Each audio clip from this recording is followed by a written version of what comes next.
Josh Heupel trying to force a leadership role on Elijah Simmons. Can he do so? Now, this is part of that Josh Pate interview, and we want to get to that. Elijah Simmons, a defensive tackle who I've been told is every bit as physically gifted as Darnell Wright, who went on to be drafted in the first round of the 2023 NFL draft. That would have been last year. So after the 2022 season. So this guy, I've been told, Elijah Simmons, is every bit as physically gifted. Injuries have kept him from being a standout player. Here is what Josh Heupel had to say about him on Josh Pate's program, who we think does a fantastic job.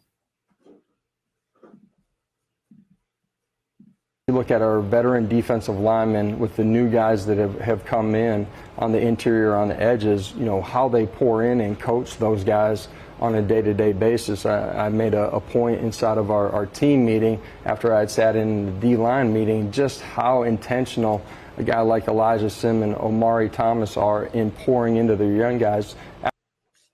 Now, I don't think there's any question Omari Thomas is considered one of the leaders of this team.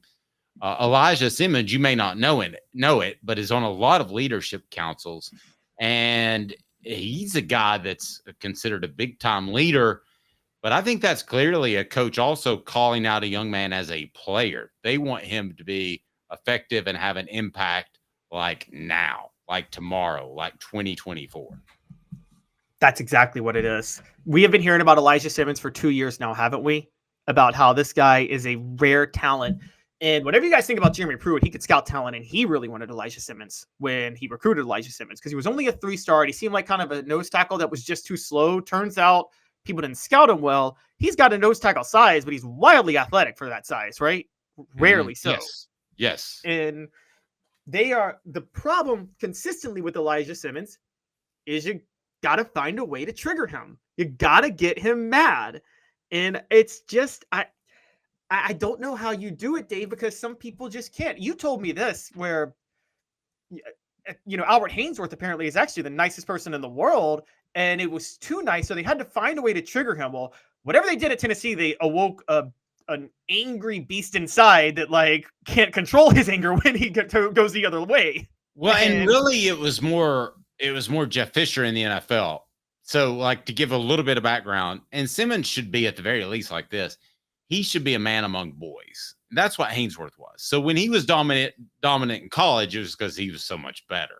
When he got to the NFL, he told me that kind of the playing field leveled out a little bit. So Jeff Fisher told him he needed to physically see red before he played. And that's when he got the contract for being the franchise player 2 years straight in a row. But if Elijah Simmons needs to see red to change his financial future and the rest of his family tree, then that's what he needs to do. But this is the year for him. There's no question about it. And if you made a list of guys that can not only change the team, but that are running out of time, Elijah Simmons is number one on my list. Oh, I agree. It's so basically what you need is like Coach Klein from Waterboy. You need someone to get Elijah Simmons to envision that the people in front of him is somebody that's been mean to him in the past. Great point, Elias, too. A lot of these bigger guys have an entire childhood of being told they need to hold it back. And a lot of these bigger guys, too, don't want to play. They don't want to play up the stereotype. I mean, Elijah's shown that he is a smart guy, that he is a guy who wants to be a leader. He wants to make the university better. So there's probably a little bit of that. I'm not just an athlete, Caleb. I get that. Yes, I totally agree. He actually, it's interesting. He's also a really big, and you don't know if maybe this doesn't translate well. He is a singer. He's an artsy guy. And sometimes artsy guys just can't bring out the absolute raw potential they have as athletes sometimes. And I agree. I think Are you asking me, is he too nice? Is that what you're saying? Yeah, I think he's too bullshit. You can't be too nice. He didn't get to this point with being too nice. No. If you'd asked me when he was 12, I might have said wait, yes. But no, I disagree, because when you're playing high school football, you just talked about it with Haynesworth in college. Elijah Simmons in high school, he could be too nice because he was, again, a man amongst boys, wasn't he? It was so easy for him to knock everybody around, And by the way, we're forgetting this. He was only a 3-star recruit, which kind of stood out on its own. If he's this rarely physically gifted, he may have underperformed in high school too because he was too nice.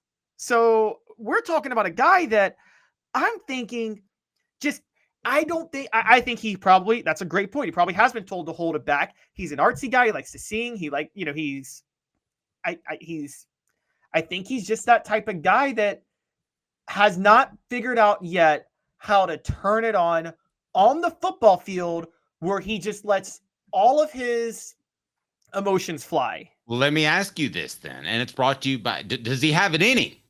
Does he have it in him? Brought to you by Don Self, State Farm agent there in Chattanooga, the greater Chattanooga area. Call 423-396-2126 or go to donself.net. Right down there, donself.net.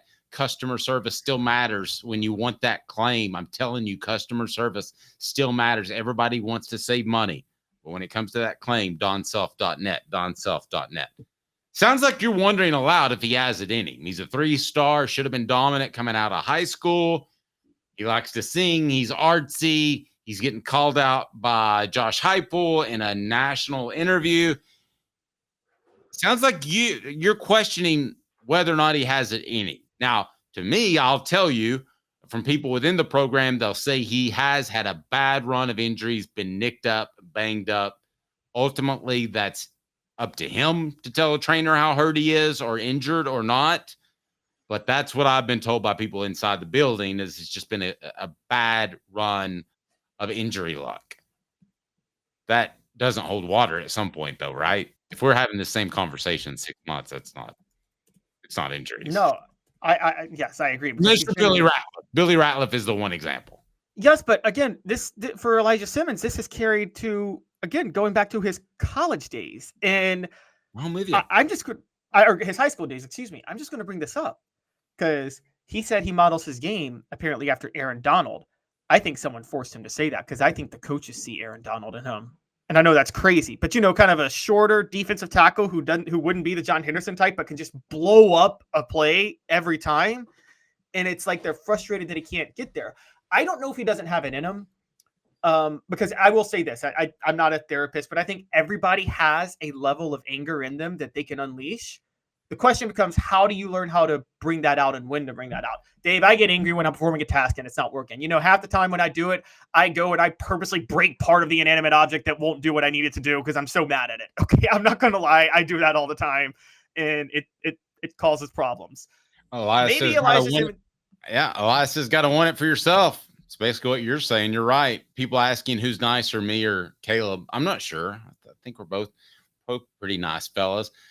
If he doesn't have it in him, it's a shame. But if he doesn't have it in him, he's shown me enough as a young man that he's going to be successful. I want to ask you about some other players that if they up their game a significant level from 2023 to 2024, it could affect Tennessee's win-loss record. Brought to you by Quality Tire Pro. The Eberle family has been serving Chattanooga's community since 1957. All major brands of tires, full service automotive, brake alignments, oil changes, and more. All work covered by a nationwide warranty. Cherokee Blvd or online at qualitytirepros.com. Qualitytirepros.com. Stop in and say, "Hey, Bo, Off the Hook Sports sent me." Hey, Bo, Off the Hook Sports sent me. Qualitytirepros.com. I got the 3 players who, if they make the biggest jump, could have the biggest impact on Tennessee's season from 2023 to 2024. And that's going to a 10-win regular season and a college football playoff berth, which I think Tennessee does this year. It's Elijah Simmons. That's 1. Number 2, it's a defensive back to be named later. And I think it's Ricky Gibson, but I'm not sure. But the 3rd is easy for me, and it actually would be number 1. It's Dante Thornton. I think he's going to be a standout on the outside receiver based off some people I've talked to recently.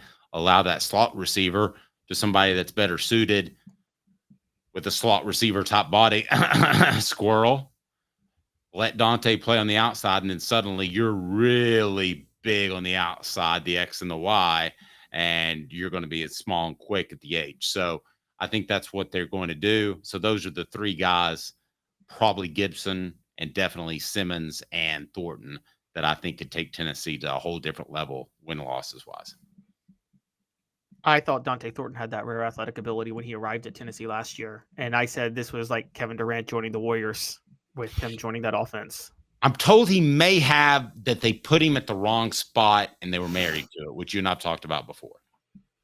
Which wouldn't be the first time Josh Heupel, for such a great offensive coach, has mismanaged his personnel. I don't get how he could be so wrong on his personnel sometimes, and that's becoming a more and more of a red flag, if I'm being honest with you. No, yeah, I agree. You probably wouldn't have even believed me if there hadn't been a history of it, but there is a history of it. Yeah, there is. There is. I mean, this is the guy who thought Joe Milton was better than Hendon Hooker. And I'm sorry, there's not a soul in the world who could have seen them both play. I don't believe it for a second in practice. I do not believe Joe Milton looked better than Hendon Hooker in practice. I don't. And no one will ever convince me otherwise. So so I think that I do. I think Heupel, the best mix of personnel I've seen, and you would probably agree with me on this day, on offense has been on the offensive line. Glenn Ellerbe has done a masterful job at moving players to the right spots on the offensive line. Can I give you my fourth guy if I want to make my list of guys that could take the biggest step and make the biggest difference? How about Jackson Lampley, who I think is a pretty average player last year, if he makes a big jump? Because I think somebody gets hurt on the interior of the offensive line at some point, right? Who's your backup guard? Is that Dane Davis? You don't even have a starting guard yet, because all you have is Spraggins and Mays. You're still short one guard to start, because I don't think Andre Carrick can do it. I think it's Currig. I mean, I've been told it's going to be Currig. He was awful last year. Well, I'm not saying he was good, but I'm told it's Currig. I mean, that's another guy who stole some NIL money. Yeah, I'm not going to argue that.